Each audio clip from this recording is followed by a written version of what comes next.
still connected in the fact that the landfill or dump site is not yet in place. So yes, you can find Daily Monitor, get some of these stories. Legal fraternity have tongues wagging over rejected judge. A bill to control alcohol staggers into the brick wall. Alcohol. People are booze. Should really. The Africa Public Health Body declares mpox emergency. There's that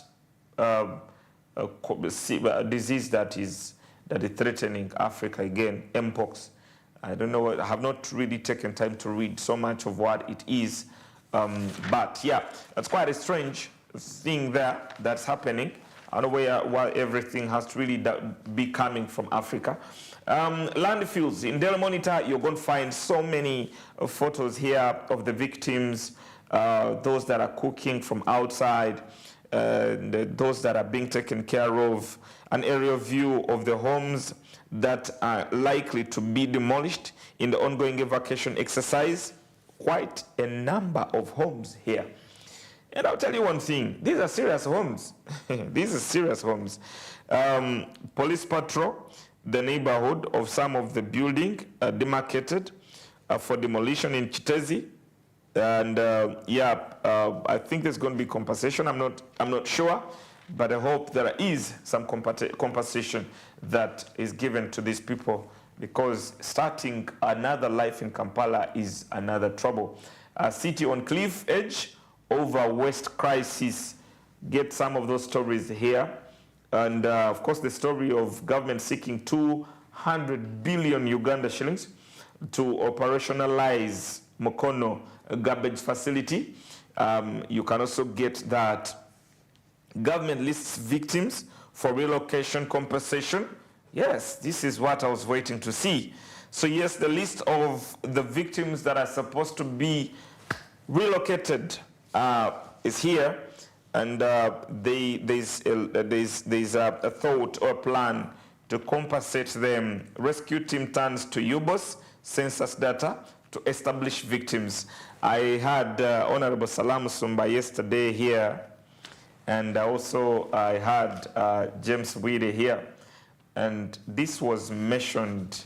They were suggesting, since the census has already been done, I don't think it should be complicated to establish a list to map the area for this program to be implemented as soon as possible, because Chitezi is definitely a place that needs to be attended to as soon as yesterday. Devastated, homeless, and helpless survivors tells, my child now no home. My child now have no home. My children now have no home, actually. It's Irene Namatovu, plastics collector. My pregnant wife is still missing. Whoa, that is very absurd. Is Abdul Salam Juma, driver. I don't know where my roommate is. Paul Amakanja, a material supplier. Stories of the survivors here that you get to read in the Daily Monitor. My source of livelihood is gone. Alice Nakate, landlady. Well, you would understand how the situation is standing right now. I hope you are having a thoughtful morning like I am, because things are happening differently. I mean, today we have started with death, and the tragedies and the events that are making headlines today are not very pleasing. But yes, we need to make sure that we get to understand what's happening around the world. So like I said, Tamale Mirundi Senior has been announced dead.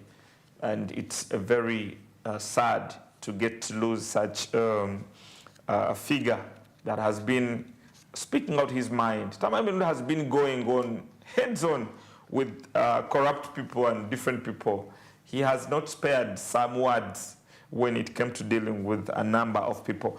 In the New Vision, Narrow researchers regrets building near West site. A Narrow researcher regrets. Chitezi temporary dump site secured. That's good news in the new vision. 7 meets Lesotho Premier. You will see the story in the new vision. New curriculum, O-level chemistry answers.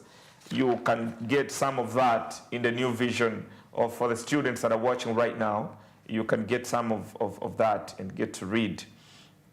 70% of the pupils in rural schools can't read, write English, UNEB says. So how are they writing exams? Because for what I know, unless if we have started examining Swahili, all the exams are done in English. That is a dilemma. Kitezi disaster, KCCA secures temporary dump site. Government okays plan to make power from waste. Bravo, bravo, bravo. That is very good. I mean, we need more power. We need more power. And if this is a resource that we have that we can use, government has okayed, plan to make power from waste. But this is overdue. This is way overdue. It should have been started long time ago. We should have even thought about this before even going for hydro power. But yeah, it is a good plan. The pain of kids, learners whose parents died in Kitezi tragedy. Very sad. Imagine growing up and knowing that your parents died, and they died because they were, choked by waste. I don't know what you're thinking, but it's traumatizing for these children. They do not only need livelihood support, they also need mental support. They need to be counseled. They need to be showed a direction. They need to be loved and embraced and given assurance that actually life is still has a lot to offer beyond a parent dying in garbage. It's very sad. And you can find that story in New Vision. A new vision where they're talking about the pain of the kids, learners whose parents died in Kitezi tragedy. Agony of mothers affected by Kitezi dump site tragedy. That's very sad stories here. So, but yes, you can find all these stories in the New Vision and Daily Monitor. For now, we will step out for a very short commercial break. Smart 24 TV and Smart Means Business is on up to 10 a.m. Stay tuned. My name is Noah Opera.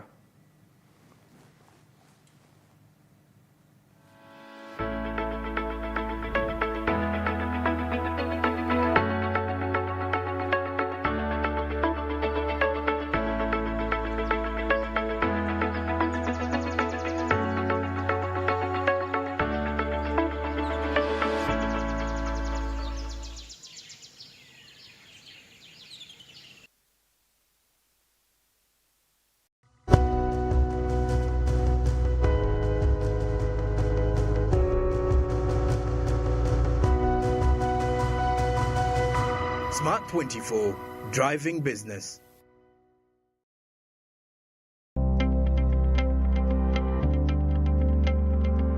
Called Josephine Arizio.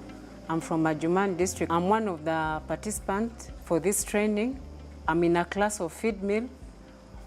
What we have learned since the time we came to Good Leisure Farm, we were able to learn about different types of feed mill for poultry. We have been able to learn about feeds for fish and piggery. We were able to also learn about different ingredients like the water weeds, because at first we didn't know it was among the products that we are supposed to mix with our feeds. Then we also have the privilege to have machines like the miller, the mixer, which we can be able, as women, we are able to manage it. They look small in size, but I feel it's manageable to us women. It does not need a lot of energy to work. So we are able to work, to use it, and it's effective.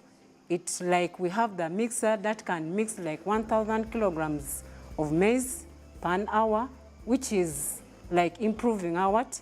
Like instead of having labor, like employing men to do the work, we were able to do it ourselves as women.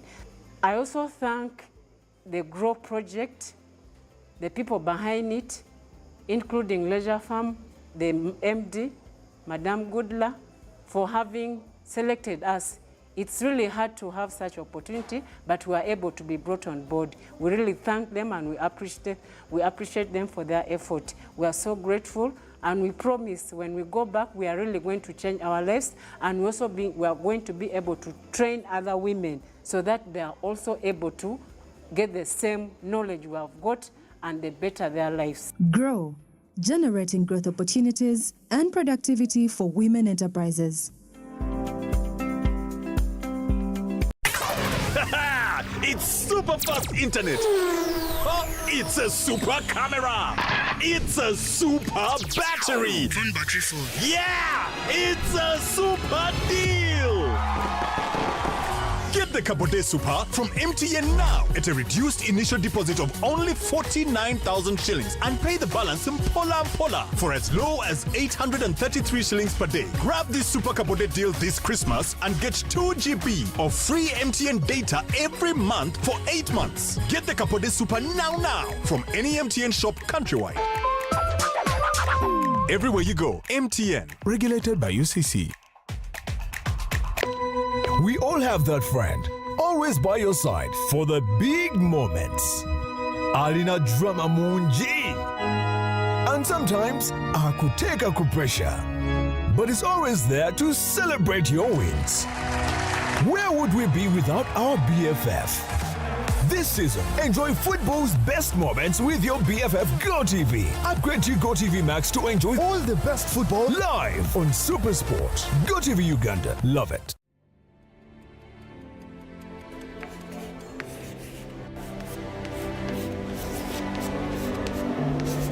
This is Jordan.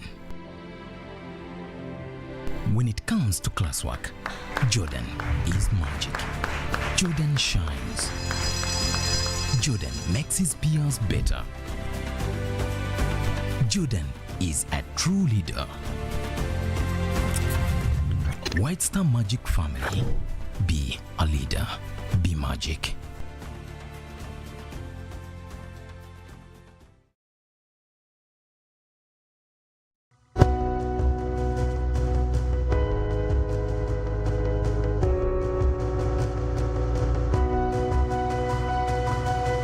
Smart 24, driving business.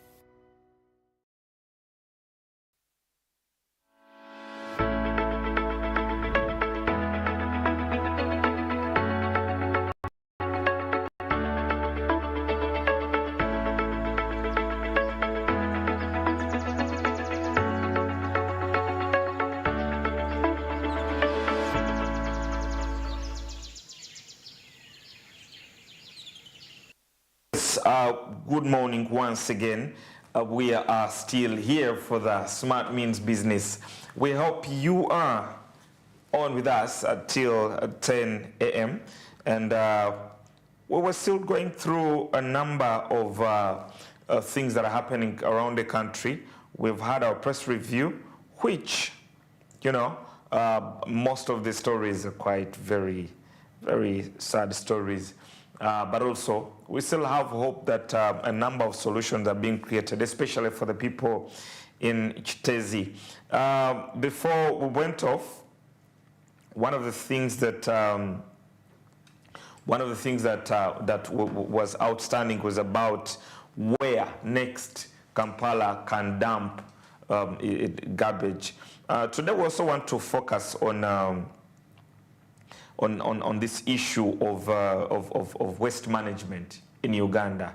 Now, waste management is big business in other countries, for what we can say. It's big business. They turned this problem into a solution. Now, waste give an example of a story that came out in 2016. I think that was the time when I first read about it, about Sweden, the country that ran out of rubbish or garbage because they had focused on recycling every bit of it. And a report also showed that about less than 1% of the garbage was being taken to the landfill, but most of it, they reached even a moment of importing garbage from other countries. What an interesting story. Can Uganda get to that level? Can we achieve such a milestone? Because this garbage has its own resourcefulness if it has been utilized very well. Waste management is something that should be concerned by everyone, because I mean sometimes when we talk about waste management, we only look at the authorities. Now in this case we are looking at KCCA, we are looking at the different ministries, we are looking at the central government, but waste management actually starts with an individual, and it's something that we need to think, teaching Ugandans that waste management is a collective effort. The same thing we are talking about corruption. The same thing we are talking about, you know, other things that need collective efforts. Even waste management needs that collective effort of every single Ugandan to make sure that we manage our waste well. Yesterday with James here, he was giving us an example of how he's handling his waste management in his home. They make sure that plastics are put in a different area, and then decomposing garbage is also put in a different area. And what they do is that at the end of it, the decomposing garbage, of course it decomposes, and then it's used as manure in their gardens, which they end up harvesting very, very good agricultural output, vegetables, matoke, different foodstuffs. Now, it's something that I can give as an example at individual basis. Then, of course, the plastics. Now, these ones are recyclable. It means that they can just pick it and possibly give it to a factory that is doing recycling, and we in that way, we manage to control what could be hazardous. So, what if every Ugandan got to that level? We're going to talk about some of the habits that we have, that some of us have kept on condemning for over the years. You know, let's make sure that people, I think earlier this year actually I saw something like that, where government was emphasizing that whoever throws a plastic bottle, whether you're in a car, you get arrested or you get penalized. These are some of the policies that should be emphasized. These are some of the measures that should be emphasized. Waste management should start from as early as to that level before we get to the bigger picture of general recycling programs. We need to make sure that Ugandans know where to dump and where to, because look at our tunnels alone. Our tunnels are being filled. These tunnels are supposed to be taking water very well, but they have been blocked by plastics. You find bottles everywhere. So the problem of waste and dumping is something that needs to be holistically addressed by all stakeholders, including every citizen. Talk about business people, where you're cooking from, where do you dump? Imagine people who wake up at night, there are those that are used to that. They wake up at night and come and dump garbage on the roadside, assuming nobody's seeing them. But we have seen the garbage. So that means we are seeing exactly what your brain is and what exactly you're capable of doing. So waste management in this country should really try to see how we can come in as a nation and handle this issue effectively. Talk about now recycling. Recycling is, like I said, for countries like Sweden and other countries, they have invested time to make sure that garbage is utilized to produce productive things. Uganda, the plan about recycling and, the plan about making sure that garbage is used to produce power. For example, has been a conversation. But I'm glad to see that the government right now can okay that to continue. The question is that what were we waiting for all that time? I'm glad that has been, given a go-ahead to continue. But also, we should understand that these things, why they are possible, is because a lot of technology has come in. I'm telling you, a lot of technology has come in for recycling to be very possible. At small scale, this technology, there are machines that can help you to recycle. At a larger scale, there are machines that can help you to recycle. One of the other things is that I can talk about, I was talking about at individual level. Now, safe handling of garbage is also something that is very key to be considered. And garbage, the process of handling garbage is, there are actually people who are experts in this.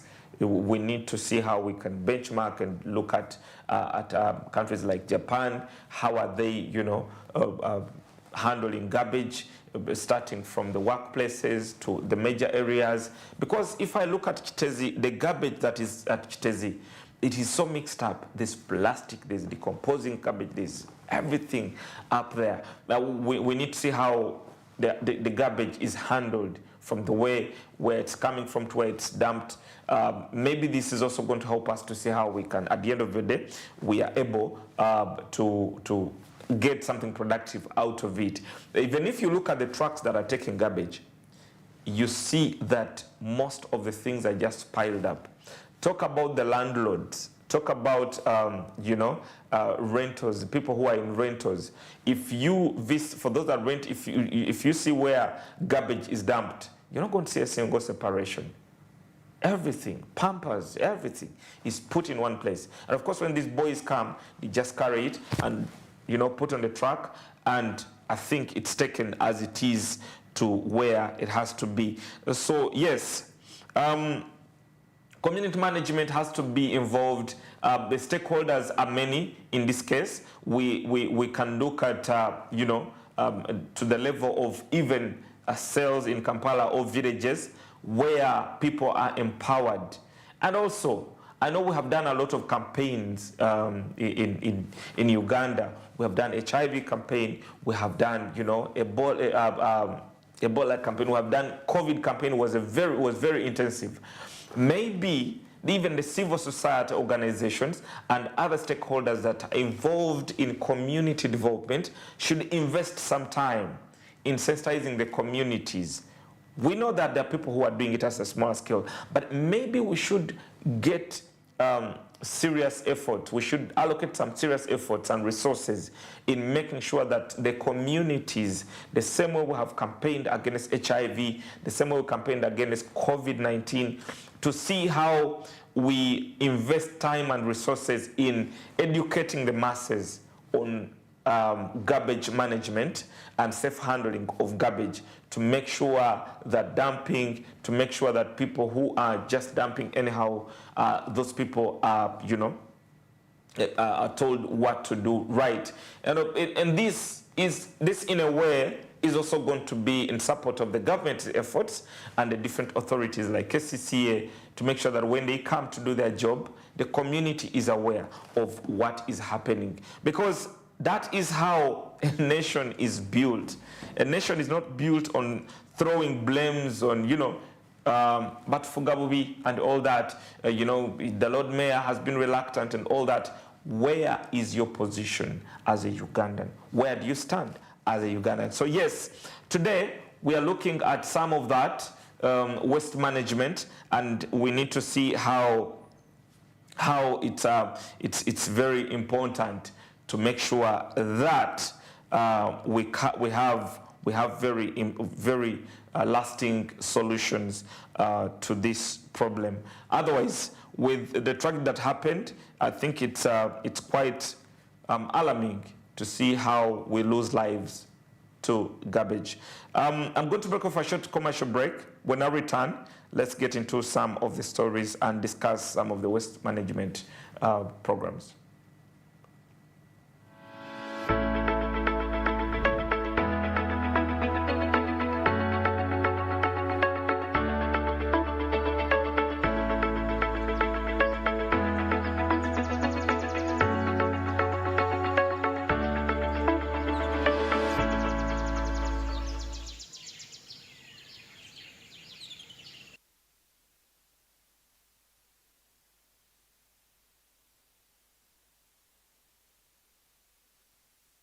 Let's get into Karibu, East Africa.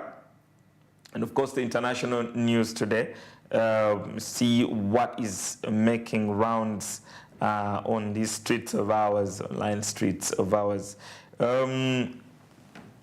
Starting from Kenya, the Kenya aviation workers to strike over airport deal with India's Adani. That's a story that is coming from that side. And passengers exit with their, you can get a story here. Kenya's main aviation union said that it would call a strike for next Monday, from next Monday over a proposed deal with an Indian company to develop the country's biggest airport. Industrial actions that could cause major disruption in the East African travel hub. The Kenyan Aviation Workers Union, which represents airport workers, said the proposed agreement announced last month with India's Adani Airport Holdings would lead to job losses and bring in non-Kenya workers. It's called on the government to scrap what is referred to as the unlawful intended sale of JIK, Jomo Kenyatta International Airport. Adani Airport Holdings of India, in a 7-day strike, notice issued on Monday. There we are with Kenya planning to, get on a strike. Kenya aviation workers planning to get on a strike. Kenyans have taken strikes as the major solution in solving issues. I don't know how it's going in terms of actually creating lasting solutions. Kenya's government has said the airport is not for sale and that no decision had been made on whether to proceed with what it's called a proposed public-private partner to upgrade the hub. An Adani Group spokesperson could not immediately be reached for comment. Any walkout could also cause significant disruption to national carrier Kenya Airways. Kenya Airways has also had quite a setback in the past. I think especially this year, there were complaints of underperformance by Kenya Airways, and I think also sort of mismanagement. But you see, like in Uganda, sometimes we have a thought of privatization as a major solution, but then also privatization has its own concerns, because most of the government projects usually are given to private investors, but some of these are not actually doing the best job.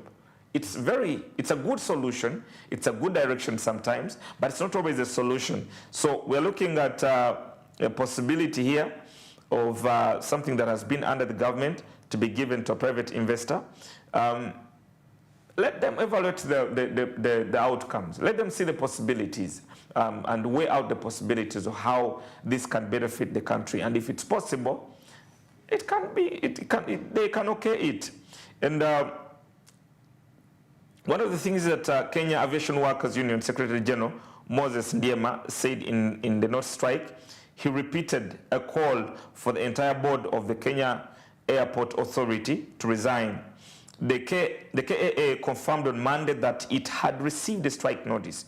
We are hopeful that a resolution can be reached through negotiation, spokesperson Elijah Maino said. The authority has said that Adani would add a second runway at JKIA and upgrade the passenger terminal. Kenya Airways CEO Alan Kilavuka did not respond to a request for comment. The government said in a statement on the Adani proposal last month that JKIA was stretched beyond its capacity of 7.5 million passengers a year and in urgent need of improvements, citing incidents like leaking roofs, which it said had caused international embarrassment. Now, this mismanagement, it's a kind of a common thing in some of our government institutions, and I think sometimes public offices tend to be mismanaged by people in it. which we can't say that private sector is a lasting solution to make sure that this is done. But it is absurd to find a government institution, a government property being mismanaged. Imagine a leaking roof at an international airport. That is very embarrassing for, they call it the pride of Africa. And the statement said modernizing Jomo Kenyatta International Airport could cost $2 billion, which the government was constrained to fund due to the current tight fiscal situation. It said Adani's offer was currently being reviewed. If a deal is agreed, the government said there would be safeguards to ensure Kenya's international interests are protected. A nationwide youth-led protest movement that emerged in June over proposed tax hikes has also criticized a perceived lack of transparency over the proposed Adani deal. Last month, police blocked protesters from accessing Jomo Kenyatta International Airport, which they had aimed to shut down. Kenya and demonstrations, very serious issues there. And I think to Kenya Aviation Authority, they should try as much as possible to save this. I think it has been one of those very big projects in East Africa, one of the big institutions in East Africa that has saved so many people, business people, and has supported tourism, has supported different businesses to happen in East Africa. So I think this is a concern for East Africa. I mean, we are happy as Uganda. Our airlines are now, back on track, much as we have one international airport. But yeah, we're still effective. We're still effective, and we see how we have to achieve something bigger tomorrow. Okay, there was. Let's get into some of the international stories. Impact on East African membership on Somalia that we got to talk about yesterday. Yeah, we'll still cross over to Ethiopia. We'll still cross over to Ethiopia in the international news. Price instability rocks Ethiopia as it reels from foreign exchange rates. That is another story that is from the international. But of course, now we're also still looking at East Africa. The price on the menu have been erased at a smaller hotel in suburb of Ethiopia, capital Addis Ababa. That was no mistake. The waiters said as businesses in Addis Ababa struggle to keep up the spiraling inflation since the government implemented a flexible exchange rate policy late last month. Since then, the Ethiopian baht has lost 60% of its value against the dollar on Monday, sparking anxiety as customers are forced to pay more for basic commodities, and some business people are hoarding. Now, Ethiopia has been in the limelight with some of the, international embarrassment. A few years ago, I saw a Kenyan journalist who was exposing Ethiopian Airlines because there was a lady that was being sent away from her seat because a minister was coming to take that seat. That was a very big embarrassment, and it caused some international concerns. That lady was promising to sue Ethiopia. Now, when you look at some of these things, you wonder what is happening in East Africa sometimes.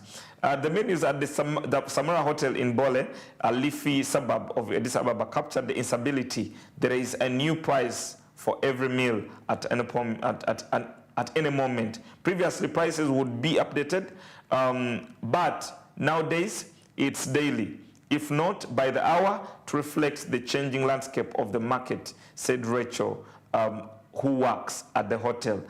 You can't be changing prices at any time you feel like. Many supermarkets at Addis Ababa are holding products in warehouses and also selling small quantities in their stores to escape punishment by city authorities. who have vowed to crack down on hoarders. Consumers who want to buy in bulk must pay inflated prices of products they told to pick from warehouses.